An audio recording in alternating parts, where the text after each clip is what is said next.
Bom, com as models criadas, vamos agora então criar as nossas controllers. Então aqui dentro da pasta src, vou criar a pasta controllers.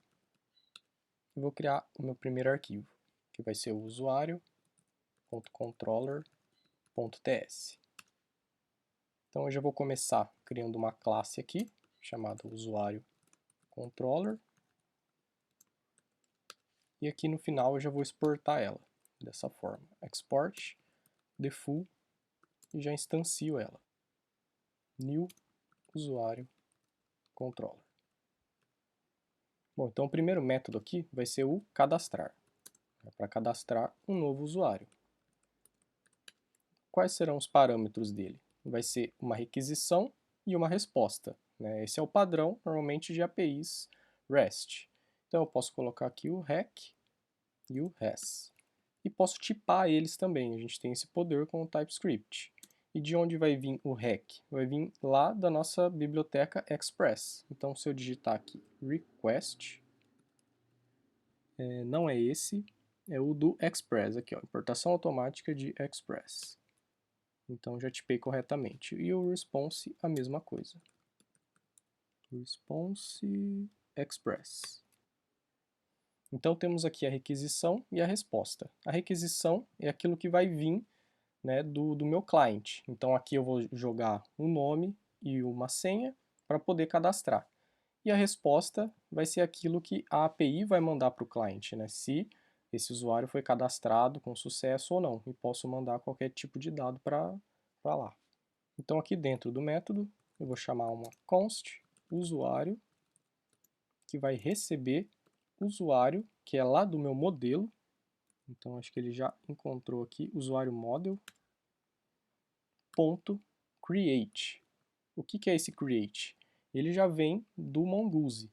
Então a gente não precisa ficar criando métodos específicos para cadastrar, atualizar, excluir, buscar. Então o Mongoose já dá uma série de métodos prontos que a gente pode usar. Então aqui alguns exemplos. A gente pode usar o find para procurar vários usuários. Find by ID, a gente passa um usuário. Find by ID and delete, né? A gente procura um usuário com aquele ID e exclui ele. Então a gente tem um monte de métodos aqui que ajuda demais no desenvolvimento, que o Mongoose traz para a gente. No meu caso, eu vou usar o create, que vai criar um novo usuário. Então, o que eu preciso passar aqui de parâmetro? Eu preciso passar um objeto com os dados desse usuário. E de onde que eu pego?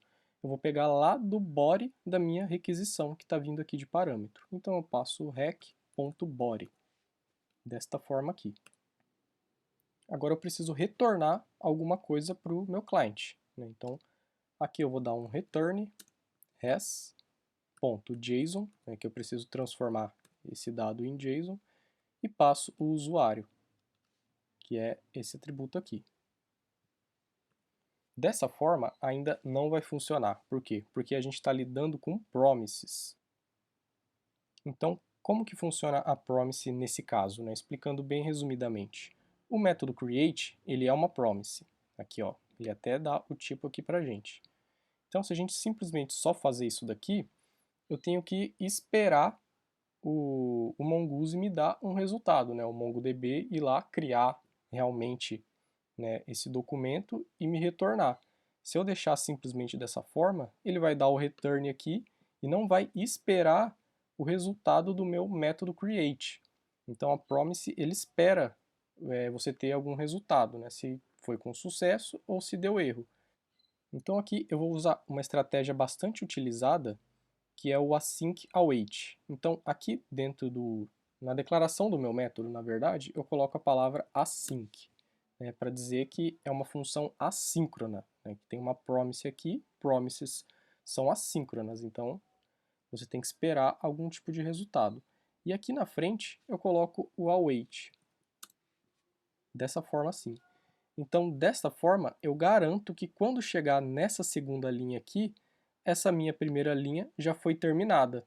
Então, assim eu tenho certeza que a minha variável usuário vai estar com algum valor, podendo retornar corretamente aqui.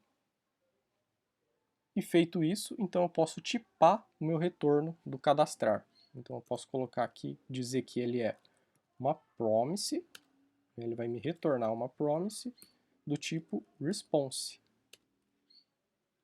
Então vai ser essa estrutura que a gente vai trabalhar com as controllers. Na próxima aula, então, a gente vai criar as rotas para poder chamar essa controller e ver isso funcionando.